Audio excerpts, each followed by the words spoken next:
Direction Point! Direction Point! A Doctor Who podcast network.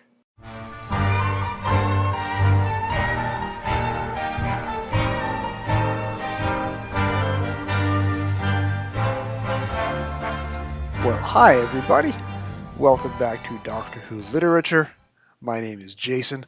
We're a member of the Direction Point Doctor Who podcast network. This week is 2 weekends before Gallifrey 1 in Los Angeles. I will be in attendance, and I will be on 2 different panels.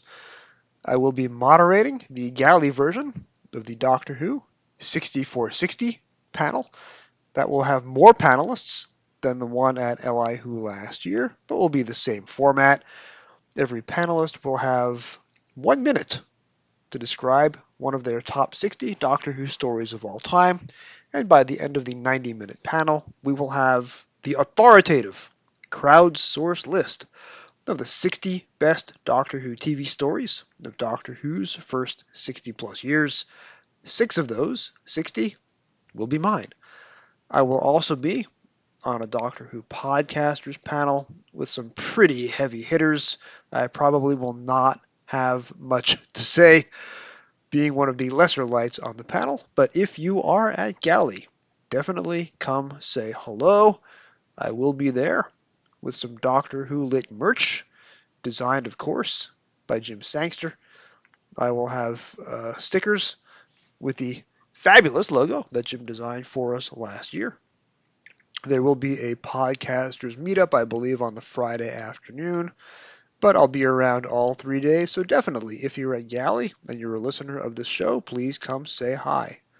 I want to give a special shout-out to Jim Sangster, who has given so much to the show over the last several weeks. He has been on several episodes and has recorded a ton of musical cues, including cues for both of my 2 weeks on the Gunfighters. Could not appreciate Jim more. This week, one of my most popular returning guests, Mr. Cy Hart, is back to talk to us about Target book number 102, The Time Monster. Let's get to it. Traveling the Vortex. Are you ready to embark on an epic journey through time and space? Join the thousands of Whovians around the world who've discovered Traveling the Vortex, the ultimate Doctor Who podcast for die-hard fans and curious newcomers alike. Every week, we dive deep into the Whoniverse, discussing the episodes, theories, and hidden gems. We dissect the Doctor's adventures, share behind-the-scenes stories, and explore the legacy of this iconic show. Traveling the Vortex brings fans together, fostering a global community of Whovians. Whether you're a fan of classic or new Who, there's something for everyone. Join us on this incredible journey as we unravel the mysteries of time and space. Don't miss out. Subscribe to Traveling the Vortex today on your favorite podcast platform. Traveling the Vortex. Your ticket to adventure awaits. Traveling the Vortex is a proud member of the Direction Point Podcast Network. You're listening to the Doctor Who Literature Podcast. Keep turning the pages. All right, Simon Hart, it's been a while since you've been back on the show. Episode 97, The Mythmakers, and here we are with episode 102, The Time Monster. I'm sure time has changed a little for either of us since you were last here on the plains of ancient Troy. Well, it feels like a very long time ago. And now here I am, going into the mythical city of Atlantis from the mythical city of Troy. You are my master of antiquities. You are my ancient times expert, although these are books that land a little bit differently. Before we cover the books, though, let's talk a little bit, and I know we talked about your show last time, your library show. As you're aware, my backlog of podcasts is always about 6 or 7 weeks long. So as new things happen on a show, I'm usually 6 or 7 weeks behind the curve. The theme music that you're using for your podcast now is this lovely piano rendition of the Dudley Simpson Invasion of Time fanfare that got used over and over again throughout the Graham Williams era. Where did you manage to find that piano recording of this Dudley Simpson melody? Well, that is from my friend Jess Jerkovic, who has done the Dudley Simpson is Doctor Who project on YouTube over the last few years. And he's a huge fan of Dudley Simpson and has been because he's a trained musician, he's been analysing Dudley's music and recreating it on a whopping great grand piano, probably not very far up the road from where you are, somewhere in New York, because he's a New Yorker as well. I have met him. I actually bumped into him leaving a ballroom in L.I. Hoot, and he was coming in. I didn't get to talk, but I definitely saw his badge and physically ran into him. Yeah, so he's a lovely man. And when he was over in the UK last March, I sort of said to him, I'm starting a podcast, and there's a piece of music that you've recreated that I would really love to have as my theme tune and my closing theme. Would that be okay? And he just turned around and said, absolutely, yes. So I'm using the Fourth Doctor's theme from the Graham Williams era. The particular piece at the start is from the start of Stones of Blood. It is just lovely and absolutely classy. See, I also have a Dudley Williams fanfare as my theme because I use the Paris theme from City of Death, but I use the original, which may or may not fall afoul of copyright. Now that I'm on YouTube, they tell me when I'm out of copyright, but I have not been given a warning against this one. But you do it much more cleanly with a nice grand piano rendition. Yeah, it's just such a beautiful piece of music. If you hadn't taken the Paris theme from City of Death, I may well have used that. So, but you got there first by a couple of years, so I'll. Yeah, this show is coming up on 2.5 years now. I know. So, it's always a pleasure to listen to your library show, though, because with one exception, every single guest that you've had so far has been on Doctor Who literature at some point in the past, whether once or several times. So it's almost as if our shows are of the same common bloodline. Well, I think there are sort of starting this, other than my good friend Cy Hunt, who's never done a podcast before he podcasted with me.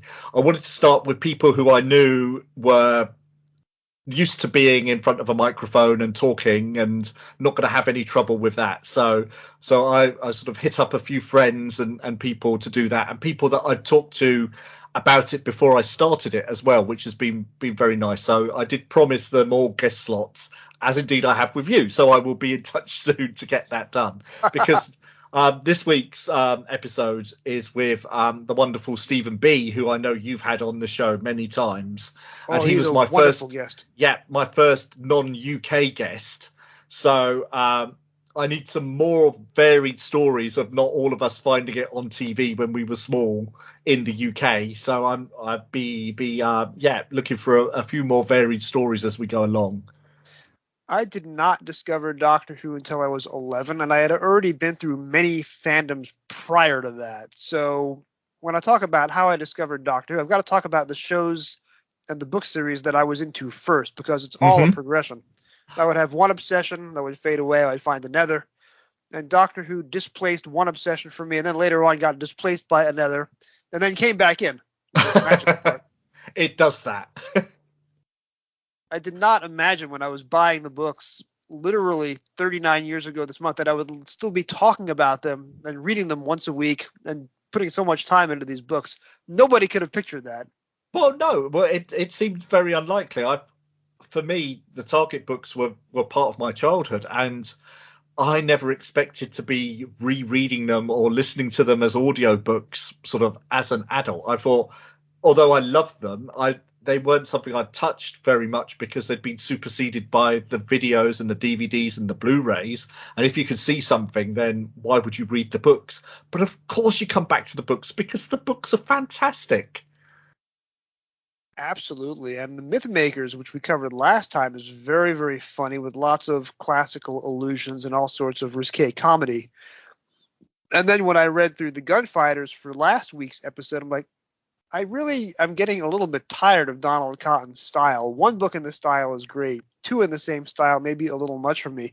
So going back to the comforts of Terrance Dicks, you can see both where he is superior to and inferior to Donald Cotton's style of writing. But before we cover Time Monster itself, and this is a tradition I've gotten from many other shows, we never get to the point in the first 10 minutes. The first 10 minutes is always for clearing the air and talking about other things. So we are now through the 14th Doctor era, all 3 episodes of it. And you and I have talked about them on Trap 1. I know we were together, I believe, for the Wild Blue Yonder episode. We were. And we've now had a chance, it's been a couple of months, we've had a chance to absorb them and chew through them and figure out where they slot on our list of greatest Doctor Who stories of all time. 2 weeks from today at Gallifrey 1 in Los Angeles, I'll be helming the Doctor Who 6460 panel, only with more panelists than I had for the same panel at LI Who, and I'm sure a very different set of stories will come up. And I'm curious where these 3 stories, if at all, will show up on the top 60. But what I'm going to do with you is we're going to play a little bit of a game instead. Right.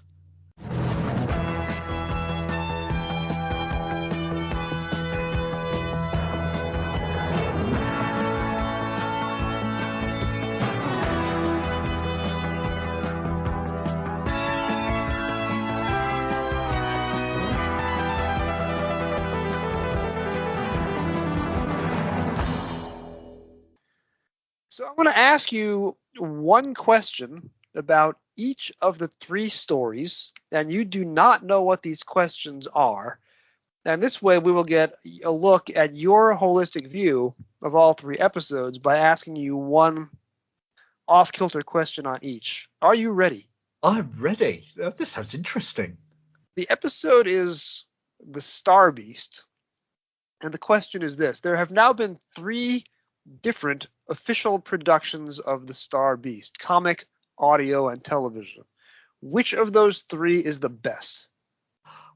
Oh, do you know, that's a really great question, because I've only actually heard the audio once and it was fine, but it wasn't one of the greatest audios ever. I loved it on TV, but I think just because of the power of nostalgia and for seeing parts of the Star Beast in sort of my very earliest fandom and seeing the images of it, I think it's the comic strip that probably wins out for me. And I did miss the Meep's high chair, which was a brilliant image in the comic strip, and I would love to have seen that on TV with this great chair with huge stilts and the tiny Meep on the top. So yeah, I think, and also because Dave Gibbons and Pat Mills worked so hard on that particular one, particularly with the imagery and the image of the Meep that came to TV, I think that will probably always be the definitive version for me. Interesting. There were some bits in the comic, because I only read the comic once before the television aired, and then I read most of it the night before the TV dropped. The Meep on their home planet before the catastrophe happens speak in rhymes, and yes. They go from being playful and adorable to being bloodthirsty killers and tyrants. It would have been a great callback had the television series recorded that and showed us the Meeps both before and after they became evil. Yeah, because that little sequence in the comic strip is so good, and yeah, that would have been really lovely, I think, to see a group of, but maybe even with the extra money that they've got now, perhaps just creating a group of Meeps would be really impossible. Yeah, I mean, maybe now that you have both the Sony money and the Disney money, but at the time they made this, I don't think both of those sources of income were quite set in stone. No. So maybe it was just beyond their resources, which was a shame. But I did miss the line, "We offered them the poor of friendship, and all they gave us was death," which the Meep says, which is just such a brilliant line, and I wish that had made it in, because I could hear Miriam Margolyes saying that. So when it comes to Wild Blue Yonder, you and I both recorded for that at the same time on Trap 1, I think 1 or 2 days after that episode premiered. Yes. And one of the risks of recording so soon after is that you haven't yet crystallized your ideas about the story. All you're giving is your surface impression. It wasn't until a little bit later that I realized there was an obvious parallel between Wild Blue Yonder and a less than beloved classic series story.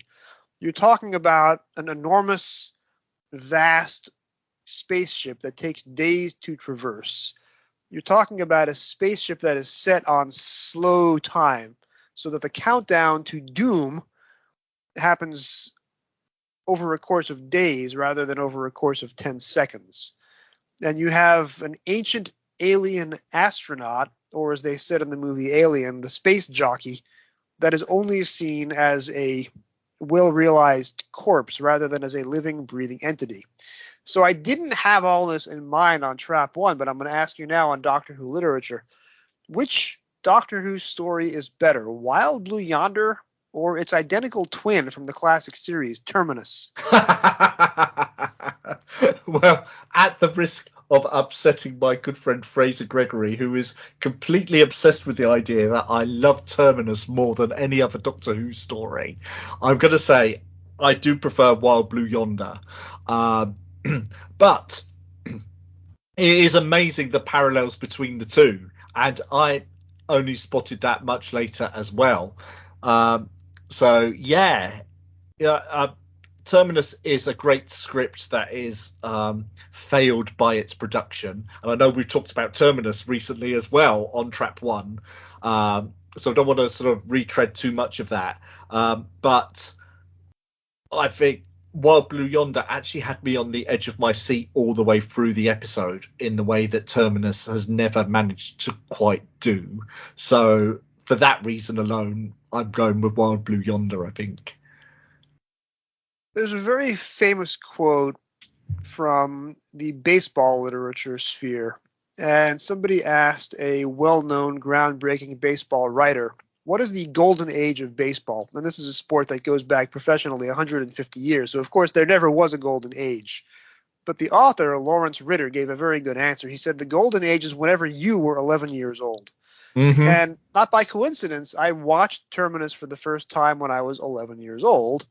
And Wild Blue Yonder, I watched with my kid who was 13. But for me, I was, a grown man of middle age. So I think for me, Terminus is the winner, but with the caveat that I've seen Terminus multiple times and I've read the novelization multiple times, whereas Wild Blue Yonder I've only seen the once, and I will not be getting the novelization until I can buy it in the dealer's room at Galley 2 weeks from today. So maybe in 5 or 10 or 20 years that opinion will change. But for now we are on different spaceships, which brings us to my final question. And this has to do with the giggle. I did the same way that you moderated the Trap 1 on the Season 20 Blu-ray box set, I moderated the Trap 1 on the Giggle. And I have one question for you because you were not in that episode.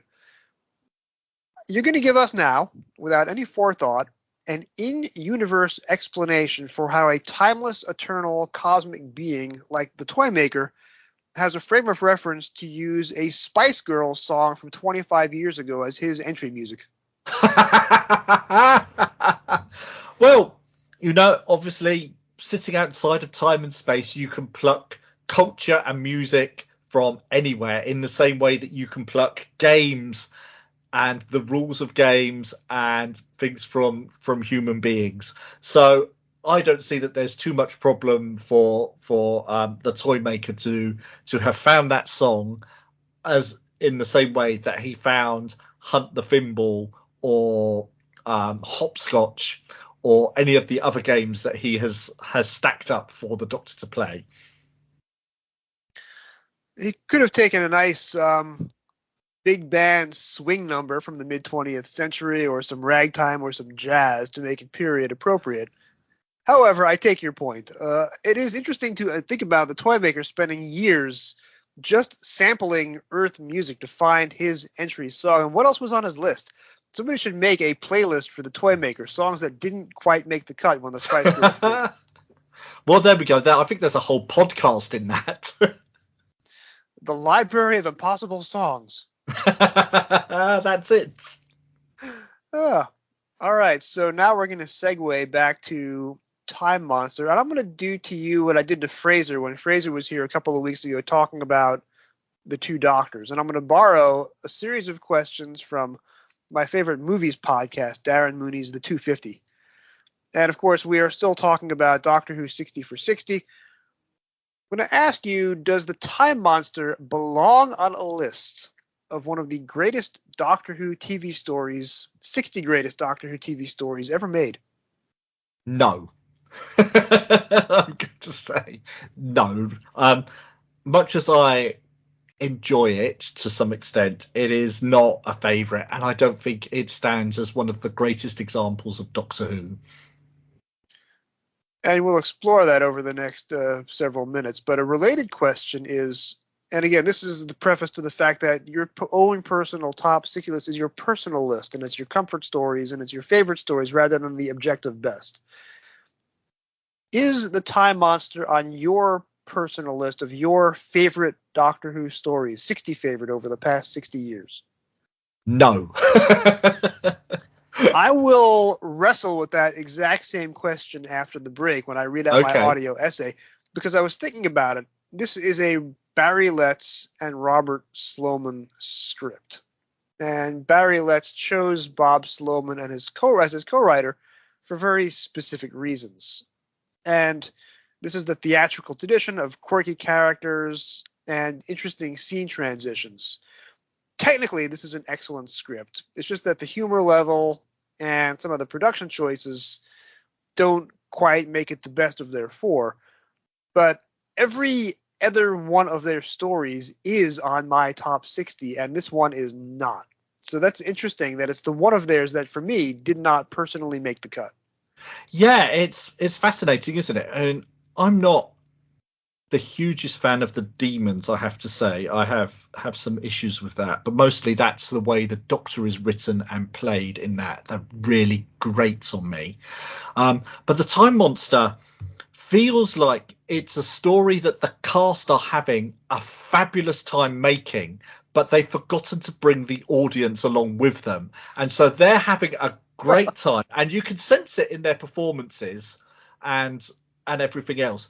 But there's just something where it feels one step removed from the audience for me, and it feels very self-indulgent and like you said, just a bit grating. I will be wrestling later on as to what Terrance Dicks makes of this book. And you can sense as he's writing the book that he strongly disapproves of the script.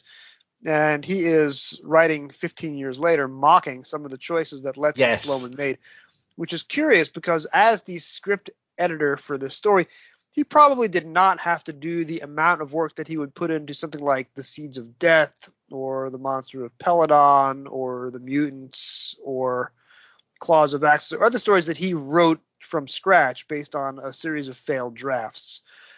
He probably just gave this a light once over. But even so, if he disapproves of choices in the story in 1985 writing the book, why didn't he fix it in 1972 in the script editor's booth? Well, it's that kind of difficult situation, isn't it, where the man who is technically your boss has written this story, and how do you go about saying, well, what you've written is good, but it could be better if I wrote it or I did a draft of it. And it's that kind of, it must have been quite a difficult line to sort of cross, and maybe it was just that bit where Terrance thought, you know what, whatever happens, this one is going to get made, so I can coast, and perhaps I can work a bit more with Bob Baker and Dave Martin, who might need a bit of help with the mutants or something at this point. Which in the event is exactly what happened. Yeah, so, and then thinking, well, the demons worked really well, so I'm not going to have to do a lot of work on this. And then you get this script and just think, well, there's now not much time to do anything with this, so fine, we'll just let it go. And in Terrance's defense, this was the longest season of Doctor Who that he had to work on as the sole script editor, because this was a 6-story season. The production block also includes Carnival of Monsters, even though that was held over and aired in the middle of the following year. So he was a little busier with production season 9 than he would have been on any other season. Yeah, exactly. And I think you can tell that his hand has not danced over this script. I think there are some things that may not have made it to the screen if he'd been a little more able, perhaps, to say. I'm sure there wasn't any problem between him and Barry, and I'm sure Barry would have taken whatever Terrance decided, and from the script point of view and everything else. But you do sense that maybe this one got a bit of a free pass and an easy ride compared to a lot of other scripts in the Pertwee era where Terrance Dicks is all over it.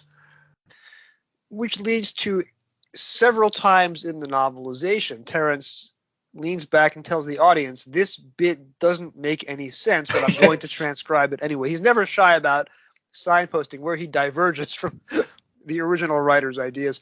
So the last question of the Darren Mooney set of questions is, and again, this question doesn't quite work on Doctor Who literature. I have a niche audience, except for those episodes that go viral on YouTube. And there are no obscure Doctor Who stories for most of my audience. We've all seen them dozens of times. But the question is, if somebody who is listening to the show has not watched The Time Monster, do you recommend they pause the podcast, order the Season 9 Blu-ray collection, watch the box set, watch the episode, watch the audio commentary, read the production notes, watch the making of, watch the Easter eggs, and then come back and listen to the rest of this episode? I can't, in my heart, bring myself to tell anyone to go and do that. I would say go to eBay, find a copy of the book, read the book, and come back and listen to the podcast, because I think you'll have a better time overall. And this was indeed one of the stories where I came to the book first. I bought the book almost immediately as soon as it came out, and I had missed this when my New Jersey PBS station had been covering the Pertwee stories in 1985. I wasn't able to watch all of them on their original U.S. run because they aired at 11 o'clock on a Saturday night, and I was either asleep or babysitting. So this is a story that I didn't get to see until quite some time after I read the book. And the TV episodes did not match up to the novelization in my imagination. So let's talk about and I realize this sounds pretentious, let's talk about your personal journey with The Time Monster. When and how did you first discover the book, the novelizations, your initial impressions, and what you think of it now? Well, okay, so the book actually is one that I have owned from new in hardback, which is quite an impressive claim. So we actually were in W.H. Smith's, which in the 80s was a big bookseller in the UK. It still exists today, but it's not quite as good as it used to be. And my mum happened to see on the clearance section that there was a Doctor Who hardback book, a copy of The Time Monster, which was actually going for cheaper than the paperback because there was a big scratch down the cover, although you can't actually see it particularly now. And so she bought me the hardback book, and for years this was the only hardback Doctor Who book that I ever owned. So I got this, and so it felt immediately like something special because I'd only seen the hardback books and borrowed them from the library in the past. So having my own one was a huge thing. And then you get the beautiful cover art, much bigger as well, so that felt special. We have not talked much about him on the show. I use the cover art from the novelization as my thumbnail for each episode, which may or may not be a copyright problem. Nobody has sent me any complaints yet, and I do make sure to credit the illustrator in my script and in the show notes. Andrew Skilleter, we are now into a run of stories where he has been the cover artist probably for the last 2 years, and he's done the painting for just about every book. This is a striking cover, which is a bit unlike his earlier ones, but it's almost I'm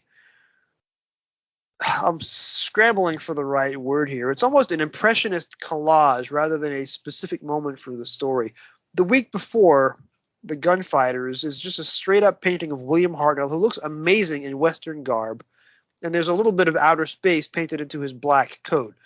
But here you have the eyes of the female incarnation of Kronos from the very end of the story, and then the winged version of Kronos from the episode 2 cliffhanger, followed by an incredible illustration of the crystal, the Great Crystal. So this is, I think, one of the most bonkers covers that Andrew Skilleter has ever done. And I'm not sure it's my favorite, but You having this as a hardcover, slightly larger than the paperback copy, where does this fall on your Andrew Skilleter favorites? Well, I'm really fond of this. Bizarrely, when you sent me a message to remind me that we were about to record this episode, I was actually at an exhibition of Doctor Who cover art, standing in front of the Time Monster painting itself, the actual one. And I sent you a picture of That's me right. and the actual painting. And I was just admiring it because it's actually a really beautiful piece of artwork. I think, like you say, Andrew Skilleter doesn't often do kind of abstract thematic covers. He's more about the straightforward images, and quite often, as with his season 21 set of covers, a single image from that story that is a sort of killer portrait that he does. So the Sea Devil, the Gravis, the Master on Planet of Fire, and so something like this feels kind of different for him, and I really like it because of that. And it took me years to sort of work out what it was all about, I think, as well, which is kind of cool. But the eyes are beautiful, and Kronos is painted beautifully as well. So yeah, I think it's a real winner. And that's something else to credit Andrew Skilleter with. And I hadn't put this into a straight thought process, but you've, pardon the pun, crystallized it for me. He doesn't really do the same cover twice. Some of his covers are scenes from the story. Some of his covers are a single aspect from the story, like the season 21s. Then we cover the final season 21 story next week, and that cover is of a line with the cover of Warriors or Planet of Fire. And this is, as you say, an abstract collage of different elements from the story that are not all on screen at the same time and place. So this is, you're right, a very experimental cover for him, but not an unattractive one. No, I think it's beautiful, and the colours are picked out beautifully, and the way the sort of the crystal glows and into the glow of space around it just works really, really well. And then you've got the beautiful sort of airbrushing at the top, which is his trademark style at this time, just above Kronos's eyes, just so that there's an interesting, it's not a full portrait of the female Kronos. So again, that's kind of abstract, and yeah, I just really like it. So how old were you when your mother purchased the remaindered copy of the Time Monster in hardback, which, by the way, my friend Larry von Mersbergen of the Doctor Who Collectors podcast, who has been on this show, and you hear his voice twice every episode because that is he doing the promo for the Direction Point Doctor Who Podcast Network. He was, as a teenager, the official distributor of the hardcovers in the U.S., and he still tracks their sale prices and still trades in them. Your hardcover copy of the Time Monster, even as a dinged and scratched copy, is probably worth now several hundred times more than you paid for it. Very probably. So I got this probably the summer of 1985, so I don't think the book had been out very long by the time I got it, because it wasn't one that I'd read or seen anywhere else, so it was fairly new, and I think I paid sort of 50p to £1 for it, or my mum did, so it wasn't very much at all, really. And that's another point, because I go in paperback release order for the books, because I was only collecting the paperbacks. The hardcovers often came out months earlier and sometimes in a different order. So whereas this episode talks about the Time Monster as being released on February 13th, 1986, the hardcover actually comes out September 12th, 1985, which is 5 months earlier. Yeah, so you probably had 1985 in the front there. W.H. Allen, that's right. So you had your remaindered copy long before this paperback would have been available to most of us hoi polloi. Yeah, exactly. I did buy a paperback later on, just so that I had the whole set of paperbacks as well, because I'm a Doctor Who fan, and you've got to do these things. So you own the Time Monster in hardcover.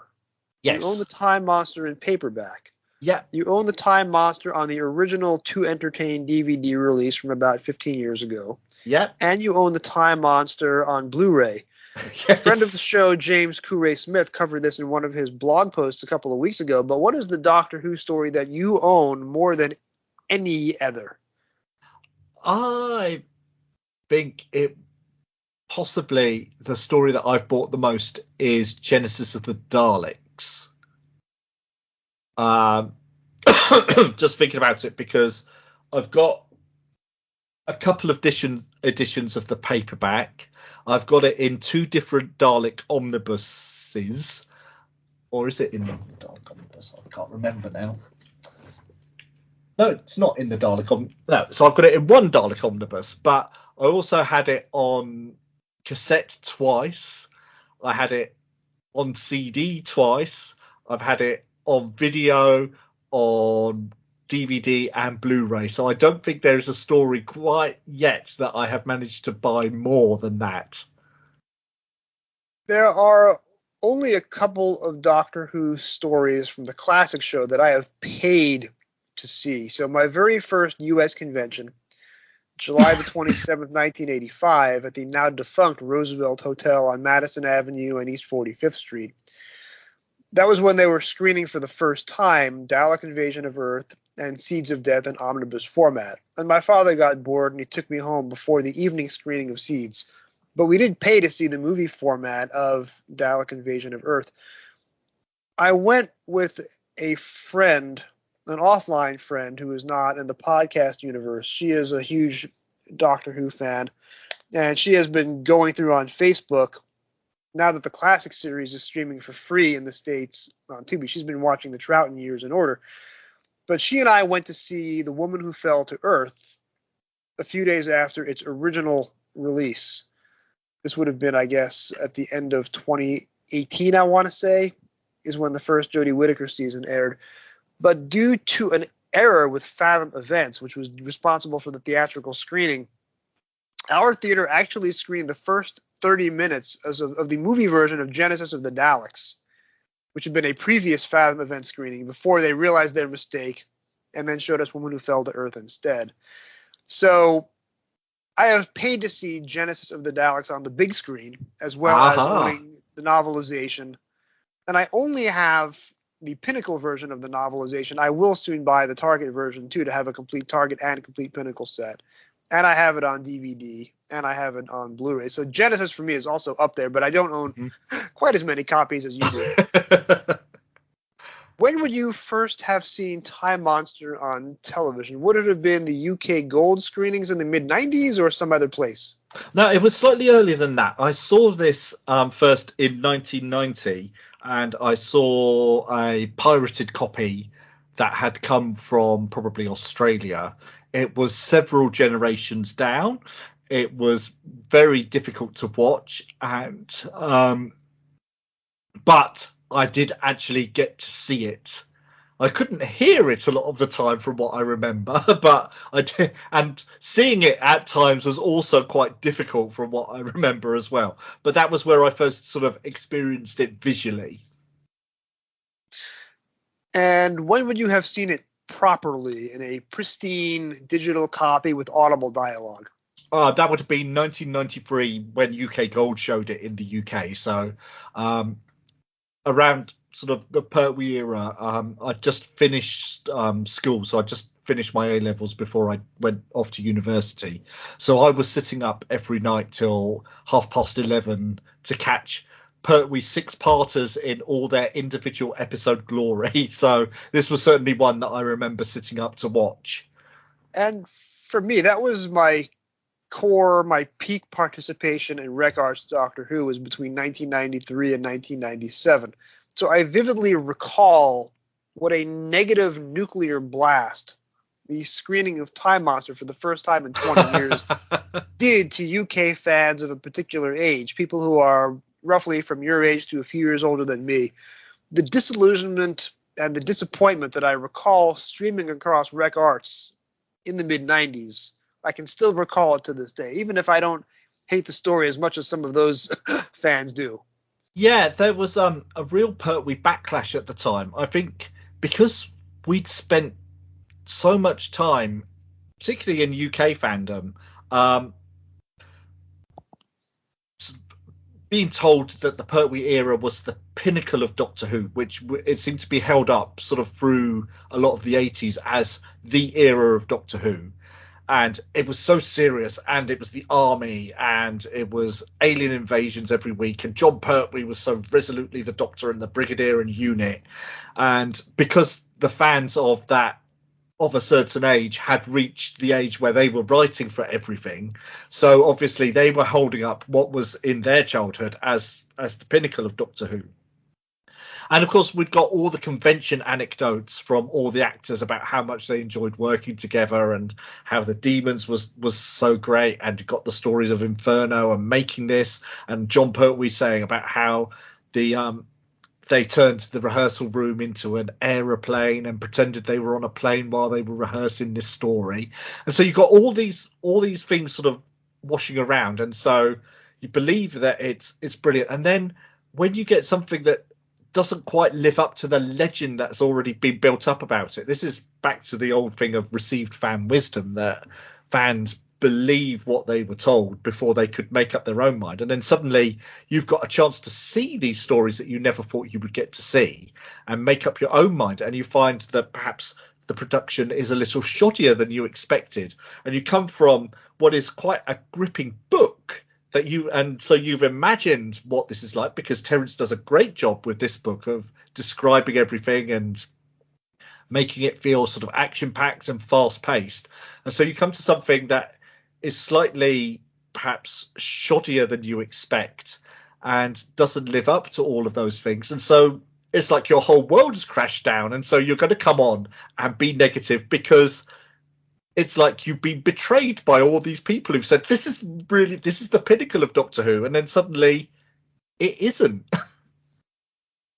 I had a similar experience, not with Pertwee, but with Village of the Angels.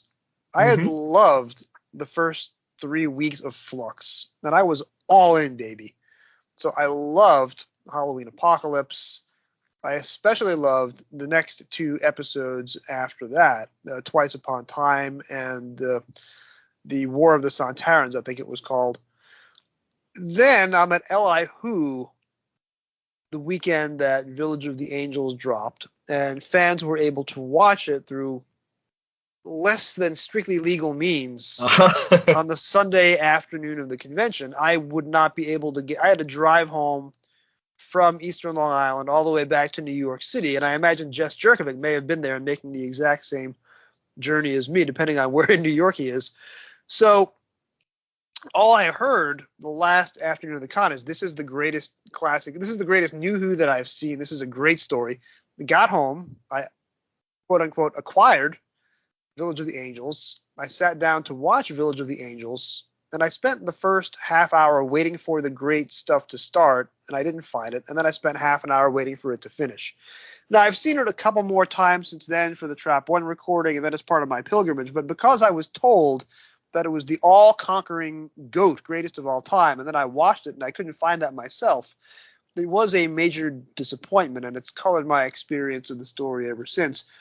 But here's a point that was raised, again, by James Courray Smith. And yes, most of my script is just quoting things that James Courray Smith has already said and said better. Well, he is a very clever man, damn him. Far too clever, but he's worth repeating and citing to over and over again. He raises the point that between 1991 and 1995, the reigning Doctor Who was not Sylvester McCoy, because apart from one quiz show, McCoy was not under contract, and he was not generating new content as the Doctor. Instead, the only 2 new Doctor Who canon stories made in the early 90s were radio plays starring John Pertwee, Paradise of Death, and as recently covered on the Too Hot for TV podcast by our mutual good friend Conrad, The Ghost of N-Space. Yes. And all of his convention appearances, and the fact that his stories were now screening for the first time in 20 years on UK Gold, and fans were watching them, many of us, for the first time. John Pertwee was the Doctor in the early 90s, so to watch a story that you were told was one of the greatest and to find out that it doesn't quite work anymore must be a crushing blow. However, we've now come full circle, and in 2020, I famously did my Twitter pilgrimage, and I watched the entirety of the classic series between October 2020 and November 2021. I will tell you that I was dreading coming up to the Time Monster, because for me, all of a sudden, watching the show in order with the peaks and the valleys, and with seasons 5 and 6 of Troughton not holding up for me at all, I discovered that the conventional wisdom was true. Between season 7 and season 14 really is Doctor Who's golden age, even if you're not an 11-year-old fan. Just about everything from Spearhead through Talons is perfectly made, holds up very well.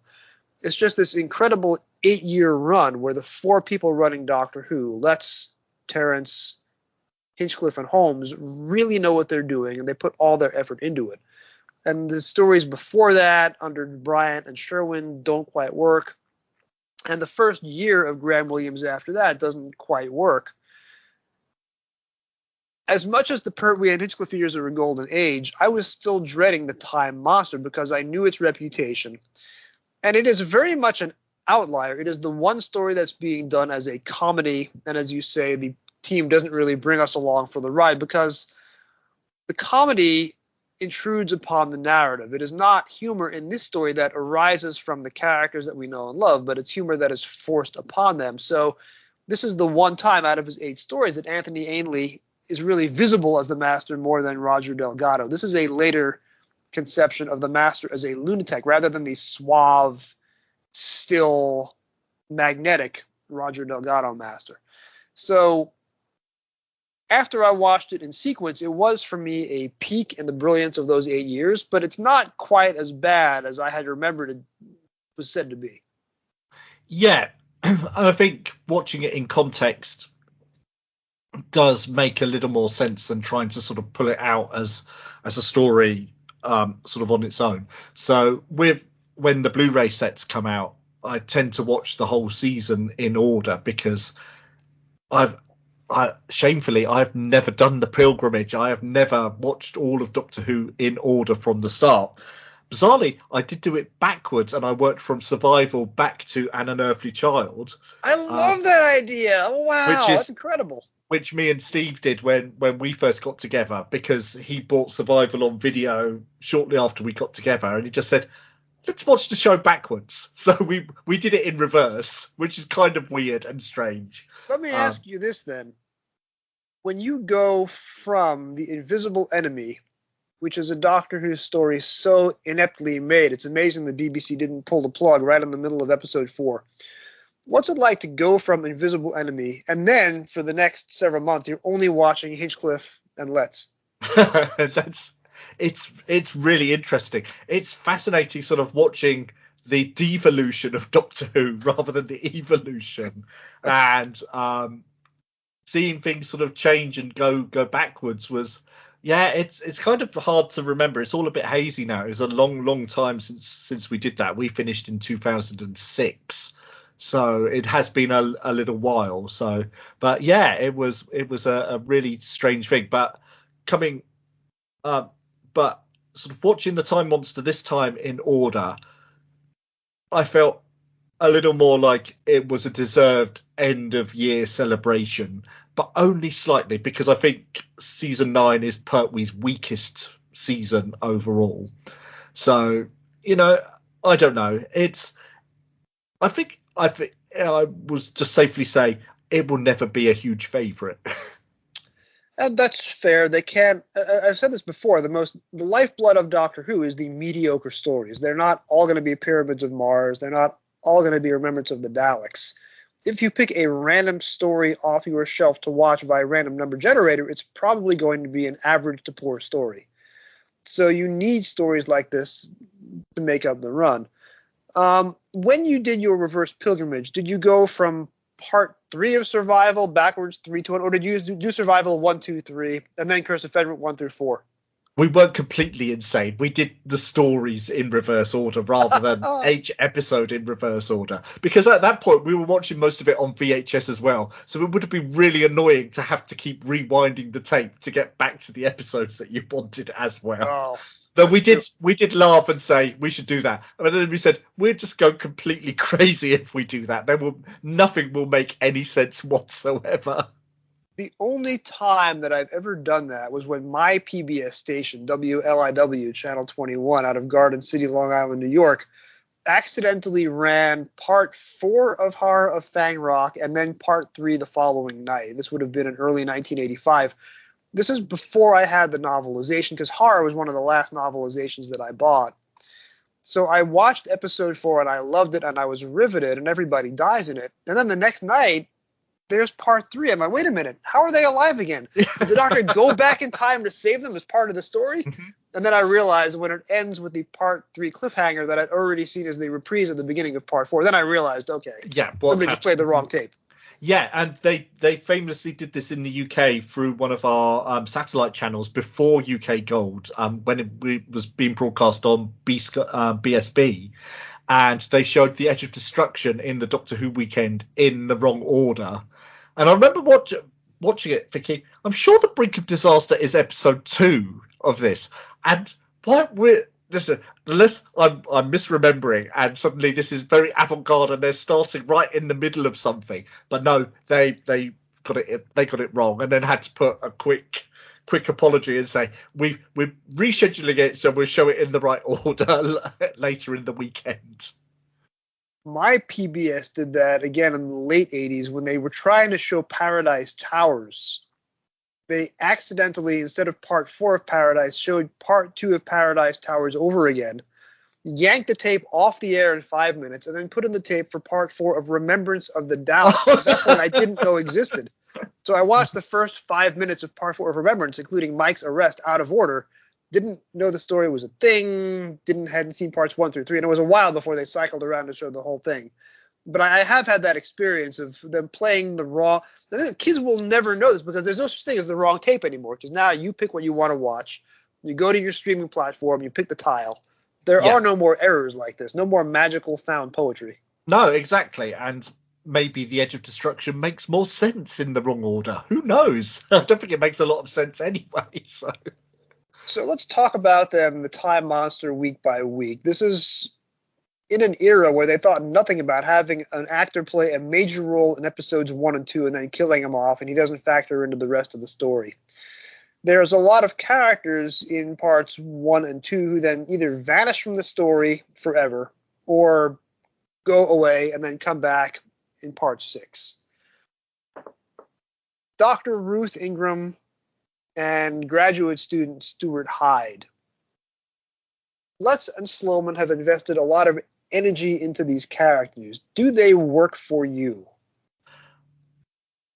They're very well played. I'll say that. I really like the two actors playing them. Wanda Moore and Ian Collier are very engaging, but the dialogue they are saddled with is they can't quite make it work. I don't think anyone can make a line like all hail the good ship Woman's Lib and all who sail in her work, let alone Ian Collier, who is a fine actor, but there's so much for Pete's sake and simmer down and all of these things, and it just all grates the whole time. Not just simmer down, but simmer down stew. Exactly. And it just feels like it's a gag that doesn't quite hit as well, and then it just feels and they're trying to be, I think Sloman and Letts are trying to sort of make them very 1971, 72 and very of the time and very sort of post-hippie kind of early 70s people, but it just doesn't quite come together. Let me give you a contrary take. These are two of the only characters in the entire classic series run that have inner lives, and I'll tell you why. The classic series is not about character Bildungsroman, a character progressing from point A to point Z, or as you would say, point Z. The classic series is about plot. Most secondary and tertiary characters are killed off as soon as their plot utility ends. The worst offender being Barnum at the end of Mind of Eagle. No reason for him to die, but he dies because they couldn't figure out what to do with him. Stuart Hyde is worried about job security. Bang goes my fellowship, he says. Ruth is also worried about losing her job. You can imagine that as a female scientist, she's having trouble getting a paid university position. Yeah. The only person who's going to hire her is a superhuman villain, the Master. And that's fascinating. He is going to hire women scientists when nobody else is. Roger Delgado's character is a lot more woke than the good guys on the show. But Stuart Hyde mentions James Bond on screen. He mentions Batman on screen. He has an Elton John poster, I believe, in his room. He does. This is a much richer character than, and I love Ronald Allen in Ambassadors of Death. He is a character that lives and breathes and has an outside life, whereas Dr. Cornish in Ambassadors of Death does not. You only ever see him at a control desk giving orders. This is a great character. Craig Hinton, who writes the sequel novel to this 30 years later, The Quantum Archangel, brings Stuart Hyde back. And Stuart Hyde and the Sixth Doctor get drunk together and have this long, heartfelt conversation about where their lives have gone awry after the Time Monster. You can't do that with almost anybody else in the classic Who canon, but because Robert Sloman is a playwright and knows how to take these characters, I think Ian Collier gives a very underrated performance of a very good character. Okay, that's good reading. I like that. That's good, positive. But then, at the same time, you have Dr. Percival, who is also killed off the second his plot utility ends very unsentimentally. You have Dr. Cook, and he's a stuffy character. Somebody calls him Mr. He goes, no, Doctor.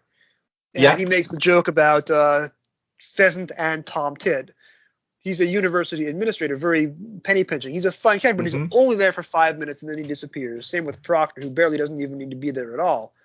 So characters drift in and out, which brings us to Ingrid Pitt. Ingrid Pitt is a fascinating woman. Holocaust survivor, martial arts black belt, scream queen, hammer horror goddess. She's in The Wicker Man using her native accent. Her two Doctor Who stories are two of the most derided Doctor Who stories of all time, and I have used Doctor Who literature to celebrate her and celebrate the two stories she was in. But she is only in Warriors of the Deep and the Time Monster. Does she work for you in Time Monster? Yes, I think actually she is one of the saving graces of the Atlantis sequences. This is one of the problems I have with the story, is that we go from this almost sort of naturalistic present day adventure to this very mannered cod Shakespearean, everyone speaking, declaiming almost at each other rather than speaking dialogue. And so she fits in absolutely beautifully there. And I think her portrayal of Queen Galea is really, really good. I think she's actually better than her reputation suggests. And I think it's a big coup for Doctor Who getting her at this point. She's a big star and a big name. And the way Barry Letts was making Doctor Who in the mid-'70s was it was 2-week blocks. So every 2 weeks you have a different set of sets, a different plot thread, a different cast of characters. So every story divides into 3 two-part couplets, parts 1, 2, parts 3, 4, parts 5, 6. So Ingrid Pitt was only in rehearsal and in studio for 2 weeks, and they shot episodes 5 and 6 on back-to-back nights, I believe. So she's only there for 14 days out of John Pertwee's life, and working with her must have been a delight. She's wearing a terrific costume, and she's getting lines like, and you can say it much better than I will say, the bearing of a god. How would you say it? The bearing of a god. And she gets to be not quite canoodling with Roger Delgado on camera, but they definitely have chemistry.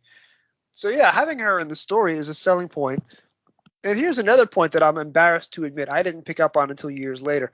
How old were you when you realized that Kanpo and King Dalios are the same person?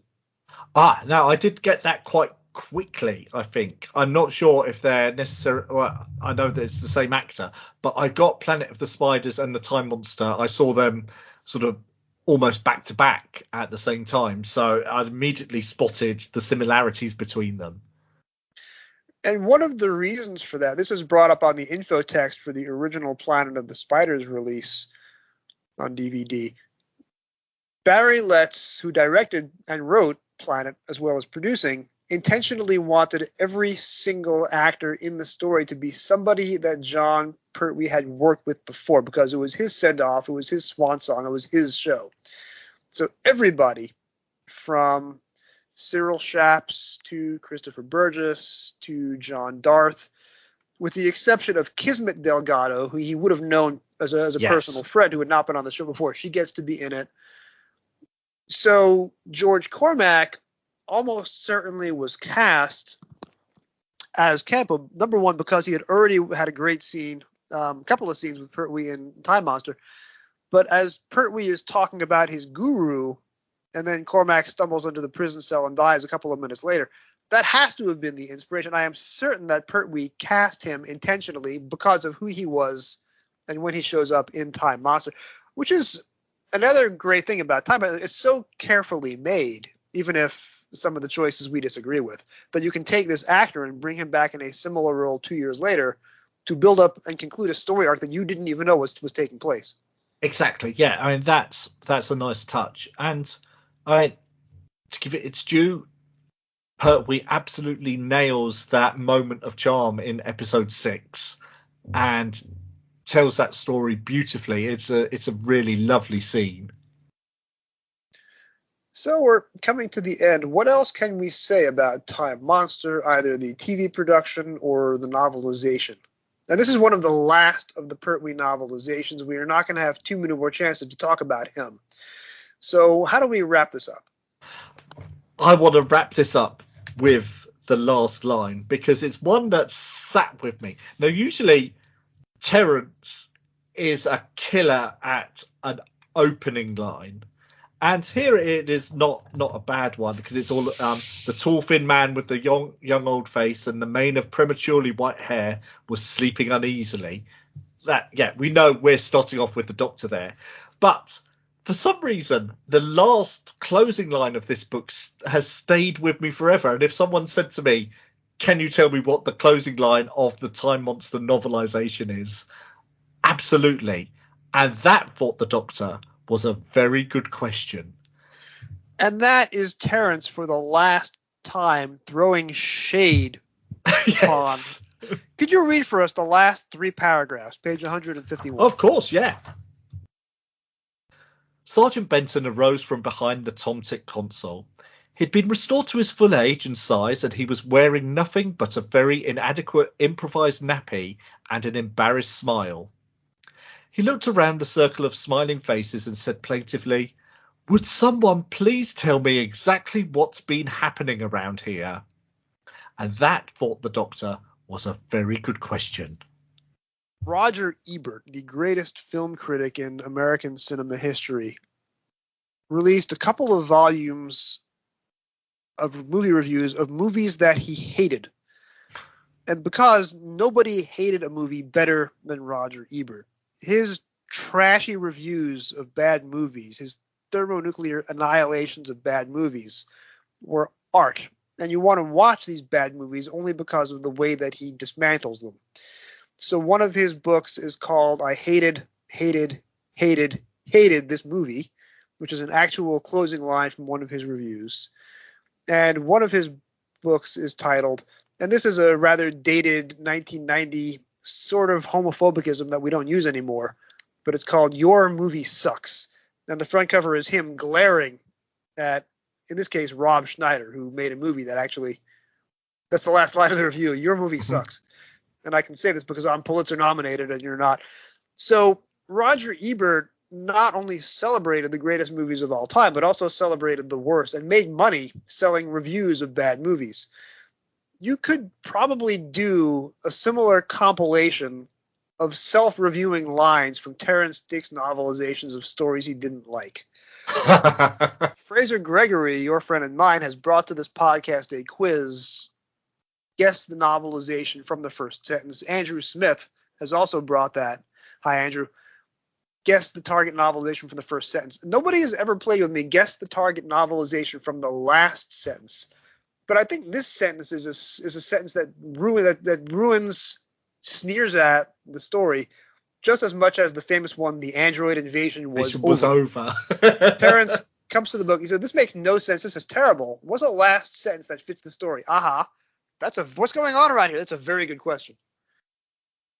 Perfect. And maybe that's why it stayed with me, because even as a sort of 10-year-old or 11-year-old, however old I was when I was reading this for the first time, maybe that almost editorializing from Terrance Dicks stood out because it was so unusual. That's true. He doesn't have to do that very often, especially when he's novelizing his own story. The last sentence doesn't have to be, "I hated this book." No. Exactly. So that's something that has always stuck with me. And it's a good book.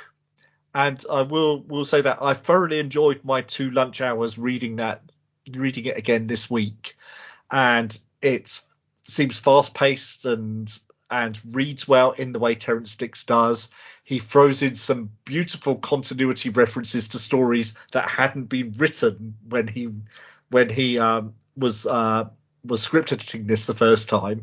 I will be covering those after the break. Exactly. Right. So I'm not giving any spoilers there, so keep listening. But it's a really good Terrance Dicks novelization, and was a favourite for a long time that I'd forgotten because my memory of the book had been overwritten by my slight disappointment at seeing it on TV. At 150 pages, this is a lot more Terrance than Destiny of the Daleks or Robots of Death. This is Terrance with the time and the space. Yes, and I think you can see that he's lavished a bit more time and effort on these last few Pertwee novelizations. So things like this and Mind of Evil and Inferno and The Ambassadors of Death, all those late Pertwee ones were all really gripping books that I really, really enjoyed. And Sai, you are now the host or co-host of 3 different podcasts. So we can also find you on Trap One. We can find you on Maximum Power, which, having never watched Blake 7, I have not listened to, but that day will be coming soon. And, of course, now the Library of Impossible Things. So briefly, what do you have in store for each of those 3 podcasts? We are now in February 2024. What's coming up in the next few weeks or months for you? Okay, well, Maximum Power, we've just finished Series C. So the first series, on the day that this episode is released, we're releasing our Series C retrospective. And then we'll have a little break, and we'll be back in September to do in sort of week by week and sort of corresponding with the broadcast dates, the final series of Blake 7 leading up to the finale in December. And one of your regular panelists, Mark McManus, has not seen Blake 7 before, so he has no idea what is coming in the final episode. Oh, unfortunately, he knows what's coming, but he doesn't know how they get there. Okay. I think the only thing, even if you've never seen Blake 7, the thing that you know about Blake 7 is how it ends. So there was no way he knew that before he started. So, but we've not spoilt him on anything else so far, so that's good. Oh, good. With the Library of Impossible Things, I am sort of working my way through a very long list of people who said they wanted to come and do episodes. So I've just released an episode with the wonderful Stephen B, who has done many episodes of this and is a huge fan of the Target books, and the Target books feature hugely in his episodes. So if you're a fan of Doctor Who literature, you'll really love that episode. And Trap One, I think I am lining up to do the novelization of The Church on Ruby Road with Pete and UK Jason shortly. The author of that will be at Gallifrey 1, so I am hoping to be able to at least talk to her for a couple of minutes and get her signature on a copy of the book that I'll be purchasing there.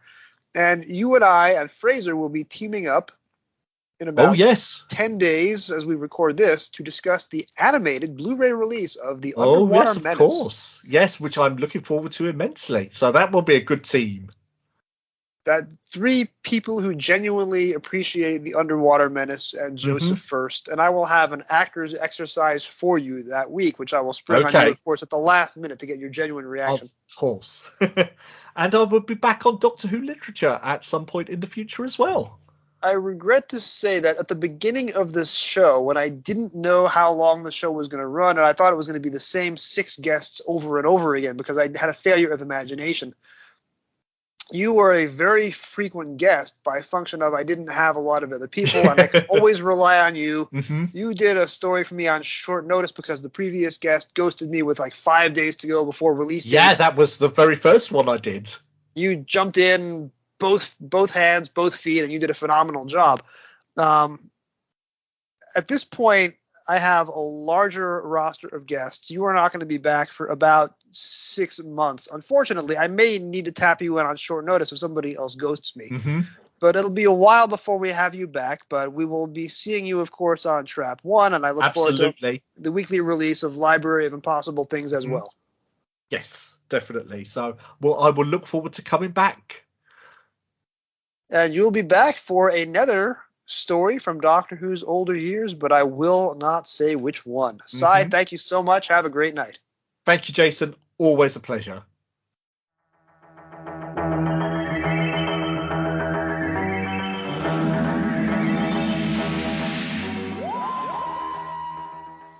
Doctor Who, The Time Monster by Terrance Dicks. Televised as The Time Monster. Teleplay by Barry Letts and Robert Sloman. Screen credit to Robert Sloman. Televised in May and June 1972. Paperback release date February 13th, 1986. Target book number 102. Cover artist Andrew Skilleter. There's not a whole lot to say about the novelization of The Time Monster. It has Terrance Dicks' characteristic dry wit, but is not groundbreaking like some of the books we've discussed the last few weeks.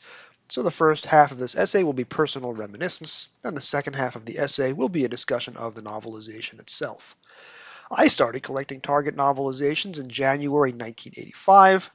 I can tell you the first 8 books that I bought in order across my first 3 trips to the bookstore. A long-since-closed Walden Books at the former Mid-Island Plaza on Long Island, New York. The Walden Books chain is defunct, and that shopping mall, though still thriving last time I was out in those parts, which is rare for shopping malls in 21st century America, has changed its name a couple of times since 1985, and I was getting 2 or 3 books a week every other week for most of 85, except for that one giddy day in the days after books started to get barcodes, but before bookstores purchased barcode scanners and computers for cash registers. The cashier mistook the £1.35 notation on the back of Peter Davison-era novelizations for the American price and charged me $1.35 per book instead of $2.95, and my dad made me buy 7 books instead of 2 to take advantage of the mistake, rather than, teach me honesty and ethics. But the point is, I probably got at least 75 Target books alone in the calendar year 1985, so there comes a time when I no longer recall which books I got in which order. What I can tell you about the Time Monster novelization is that I probably got it very close in time to its paperback release date. I don't remember the date. I don't remember what other book or books I got alongside it.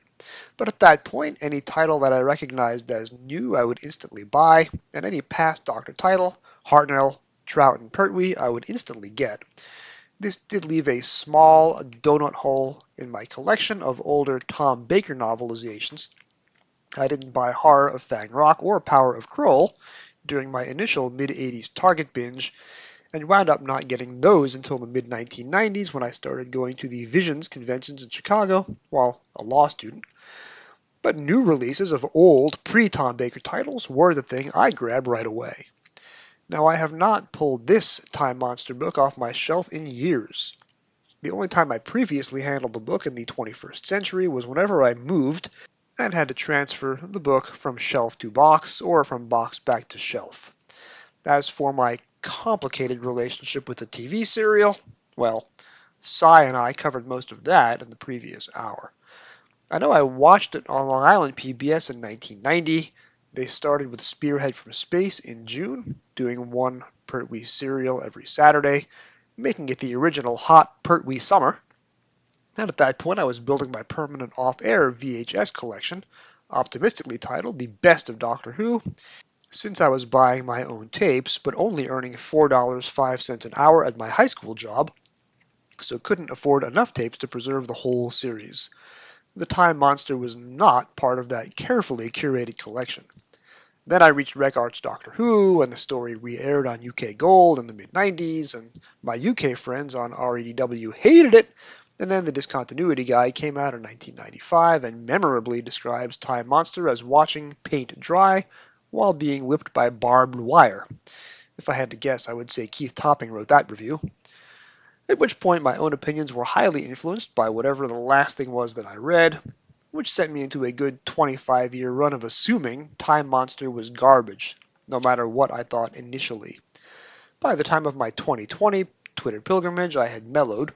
Yes, Roger Delgado is giving a more Anthony Ainley-esque performance this time around, so a different vibe from his Season 8 work, but this is one of those layered Pertwee six-parters that starts in one place and ends in completely another, with new locations every 2 episodes, and I can't be bothered to hate it, not when it moves like that, and contains a bunch of great lines, including Chekhov's Minotaur.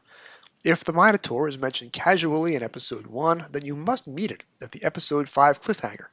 You know, the Minotaur and all that Cretan jazz.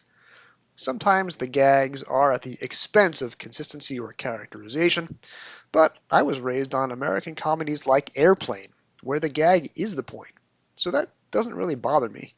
And as Jim Sangster and I discussed last week with regard to the Gunfighters, while some Doctor Who fans of a certain age hate when the show tries to be funny or enters romp mode, I'm definitely not one of those fans.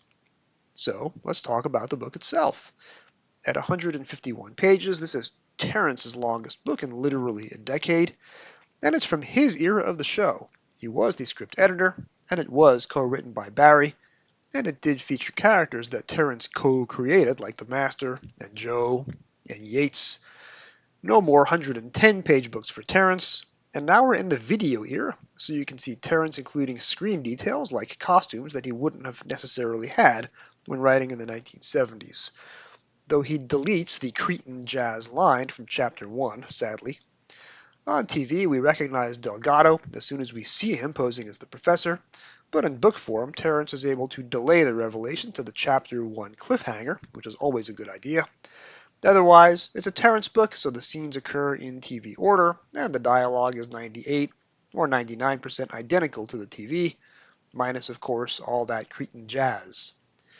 So this is a Letts and Sloman script, their second of 4. I think by any objective measure, and Cy agrees with me, this is their weakest one. Green Death is one of my candidates for greatest of all time in the classic series, and unlike Cy, I think The Demons is not far behind. I had them at number 12 and number 15 respectively on my Doctor Who 60 for 60 list, and they will probably wind up being mentioned on the galley panel that I'm moderating in a couple of weeks.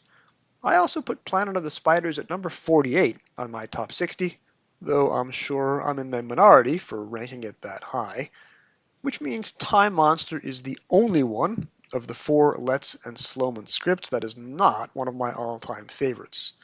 It's important to understand that superficially, Time Monster is similar to the Demons, the Master in disguise, trying to harness the extra scientific power of some powerful godlike entity, check, assisted by a quirky cast of locals, borrowed from the theatrical tradition of quirky secondary characters, check, and with more to do for the unit quote-unquote family than in previous episodes of the same season, check. The Doctor and Joe give weather reports about the color of the sky in each, the Doctor in one, Joe in the other, and Joe resolves both climaxes with a noble act of self-sacrifice. Oh, and Atlantis is destroyed by the morally ambiguous godlike entity in each. Check, check, check. Again, as Cy and I discussed earlier, there's not a whole lot of Terrance visible in the TV episodes. He does thankfully editorialize throughout the book, and I'll tell you where.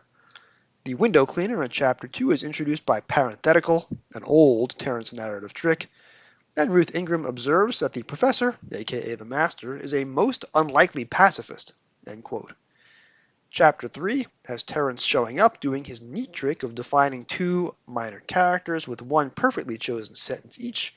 Page 25, quote, Dr. Cook, chairman of the Grants Committee, a serious, indeed pompous man in his middle 50s, semicolon, Proctor, his assistant, younger and nervously deferential, end quote.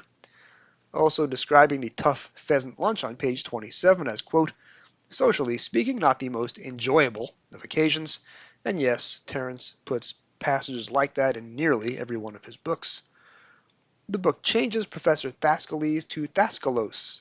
Thascales is purportedly Greek for master, though my online search shows Thaskalos as meaning teacher, and page 34 has a great Terrance line describing the master's face after his first attempt to summon Kronos at the episode 1 cliffhanger, a quote, picture of frustrated evil. This is why I read and preach Terrance. And Terrance quotes himself on page 39, narrating the Brigadier's desire for Captain Yates to send heavy artillery to a research institute. Quote, although the Brigadier didn't really know what he was up against, he did know that the average alien menace seemed distressingly immune to rifle bullets. Maybe something heavier would do the trick. The first part of that sentence almost identical to a line from Terrance's earlier TV scripts for Robot, but published much earlier in publication order, episode 13 of this podcast. Terrance goes into Benton's head on page 43 as he's, quote, staring unblinkingly at Tom Tit. So far, Terrance explains dryly, no one had tried to run away with it. And page 48, Sergeant Benton's faith in the Doctor was limitless. This is a much better glimpse into Benton's head, I'm sure you'll agree, than John Levine's audio commentary on the Time Monster DVD. Terrance slightly restructures the episode 2 cliffhanger so that we don't see Crassus appear in the Tom Tit lab until the next chapter. Instead, we only see, quote, a shape beginning to form, ... That's another classic Terrance trick, ending a sentence or a chapter on ellipses. The description of Crassus having a, quote, gaunt-lined face filled with power and authority, page 57, is another of Terrance's note-perfect 10-word character descriptions. Terrance also gets in a rare critique at the Third Doctor's reputation for arrogance. Page 59, quote, said the Doctor rather more cheerfully than was really tactful. Man, sentences like that keep me alive. Chapter 8. Terrance again has fun describing how characters can never make sense of the Doctor's temporarily confused explanations. This happens again in almost any Terrance book, regardless of which Doctor we're talking about. Let me read to you from the middle of page 69. She, Ruth, looked puzzled. But why weren't we affected ourselves when we were working on the thing? We didn't get slowed down. If you stand right under a fountain, you don't necessarily get wet, do you? I see, said Ruth. She didn't, of course, but it seemed to be all the answer she was going to get. Having already quoted himself from Robot earlier in the book, Terrance in Chapter 9 decides to quote from himself again, anachronistically reaching forward in time to an episode that hadn't been conceived or written in 1972, but which was already old news to the readers of February 1986, or in Sai's case, September 1985, page 77. Amongst its other functions, the Tom Tit apparatus recreated the powers of the legendary time scoop of the Time Lords, forbidden by Rassilon in the Dark Time. The Master was enjoying this opportunity to try it out, ... Page 88, Terrance Riley comments on the this episode only TARDIS console room redesign. You know, the one that turned the roundels into dishes? The redesign that if you were asked to list your favorite console rooms from 1963 to the present, this would probably be at the bottom of the list if you recalled it at all. Terrance writes, quote, from time to time the Doctor altered some detail of the TARDIS interior. More often than not, he decided he didn't like what he'd done and reverted to the original, which is exactly what happened shortly after the production of Time Monster. There's a slight plot hole on TV which Chapter 12 doesn't resolve, even though Terrance usually lives in the resolving overlooked plot holes space, and even though this book is 30 pages longer than what's been his norm. It has to do with the Master explaining right before the episode 4 cliffhanger that the Doctor wasn't eaten by Kronos, so much as tossed alive into the time vortex. But what about Dr. Percival, who was also swallowed by Kronos in episode 3, when his plot utility ran out? Does that mean he's alive in the time vortex too? Did nobody think to rescue him? Because when Terrance writes Percival's death scene in Chapter 7, quote, not an atom of him remained. Kind of like in Timelash, which we're coming to shortly, all those Timelash victims aren't dead. They're living among the gently rolling hills of 11th century Scotland. Sounds like a much better deal to me than living on Carvel. Come on, Timelash me up, baby. Terrance also in Chapter 12, covering the first Atlantis scene in Episode 5, doesn't try to engage much with the TV material, which makes little sense, not with King Dalios having given Hippias a private cautionary tale about the evils of Kronos in an earlier episode, and then Hippias goes on to commit near treason by demanding that the king summon Kronos in this scene. Terrance does go into Dalios' head for a couple of paragraphs, elaborating on what happens if Kronos is elected to a second non-consecutive term as president of Atlantis in 2024. Quote, Dalios sat brooding on his throne for a moment. He knew, because he had seen it, that interference with the true course of time produced short-term benefits and eventual disasters. The physical catastrophes were bad enough, the fires, the earthquakes, the floods. Far worse was the moral and spiritual corruption brought by too much ease and wealth. The gifts of Kronos had been given up just in time. They had come very near to destroying Atlantis. Now Hippias was clamoring for their return, and he was not alone. There had been as many Atlanteans shouting in support of Hippias as against him, perhaps more. Terrance in this chapter also points out that the Time Monster production team couldn't afford a second prop for the Master's TARDIS, so he mentions the chameleon circuit, again a term that didn't exist in Doctor Who in 1972, but very familiar to the readers of 1986, to explain why the Master's TARDIS is still a green 1970s vintage computer cabinet when visiting Atlantis. Chapter 13, as with just about any chapter in the book, very faithful to the TV, save for the odd missing word here or there. Now, in the hands of a different author, Ian Marter, Donald Cotton, or the 1990s author incarnation of Barry Letts, this material could have been made a lot more, I hesitate to use the word on the family podcast, sexual. The raw material is there, the Master's seduction of Queen Galea. Terrance points out that it pleases the Master's vanity to not have to hypnotize her, since he wins her over by mere charm and presence alone.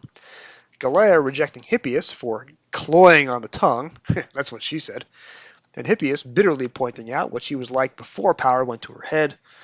The line on page 122, Galea purred like one of her own cats. That's about as risque as Terrance chooses to get. Ian Marter, Donald Cotton, probably would have gone much further than that. And let's talk about prisons. No, Joey, not Turkish prisons, but prison scenes were the lifeblood of 20th century Doctor Who. In an era of small studio spaces and a limited number of sets available to use per week, prison sets were simple, easy to design, easy to furnish, and more importantly could fill up 4 or 5 important minutes of story time per 25-minute episode, since back then you couldn't do 25 straight minutes of action scenes. John Pertwee's Doctor was often at his best in prison scenes, his moments of charm most evident.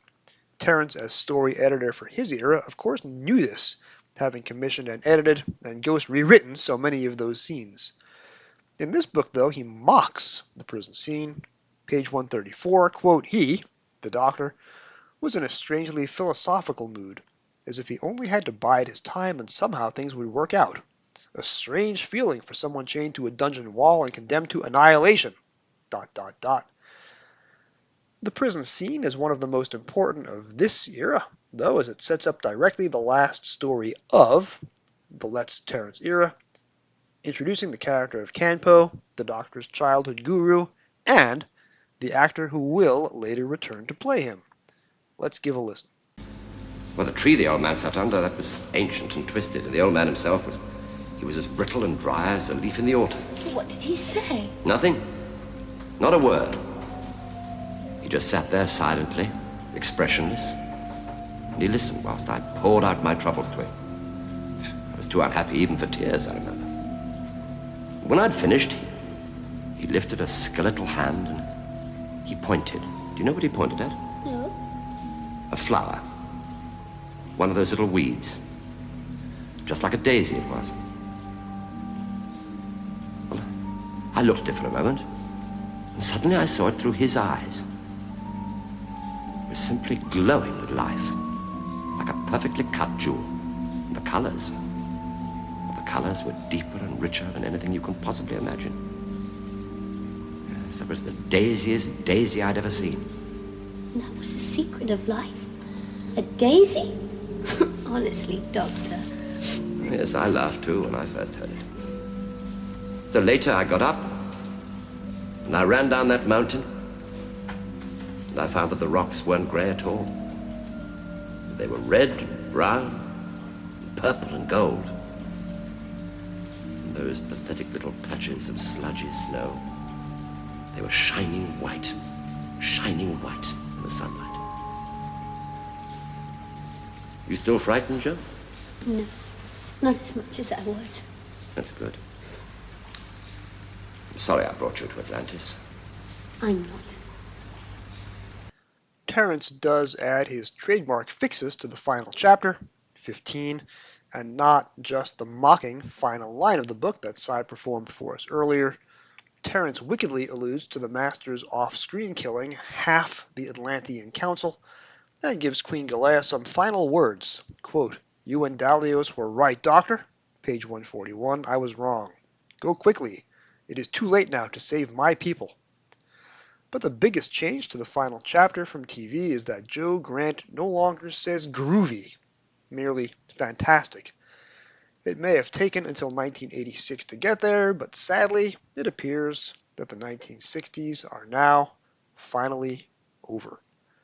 Next time on Doctor Who Literature, we have just covered the novelizations of two traditionally very unpopular TV serials. The Gunfighters, Book 101, The Time Monster, Book 102. We could use a break from the badness, couldn't we? So join me next week for episode 103. I am joined by Graham Burke from Reality Bomb, and we're going to discuss, wait, the Twin Dilemma? Really? That's it? And Time Lash is coming up in 2 more books? Oh, somebody get me out of here. That's next time on Doctor Who Literature. And thank you for joining me on another episode of the Doctor Who Literature podcast. This podcast is produced by David Barsky, Jim Sangster, and yours truly. This week's episode was written and edited by me. Our logo was designed by Jim Sangster. Special thanks to my special guest, Cy Hart, from the Library of Impossible Things. This podcast can be found on most of your podcast apps of choice. You can find all past episodes at podcasters.spotify.com/pod/show/Doctor Who Lit. It really helps if you rate 5 stars and subscribe. You can find me on Blue Sky and YouTube at Doctor Who Novels, that's Dr. Who Novels, and on email at Doctor Who Literature, that's drwholiterature@gmail.com. Please drop me a line with your comments, questions, and suggestions. Thank you for listening, and whatever you do, keep turning the pages.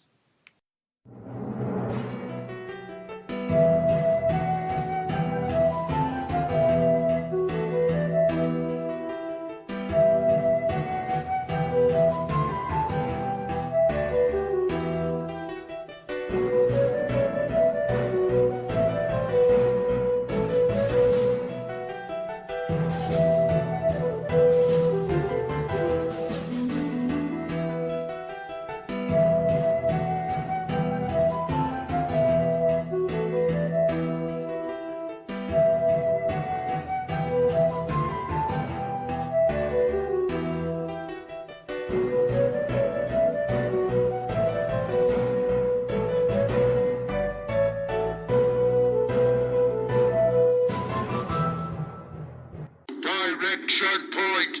Direction point! A Doctor Who podcast network.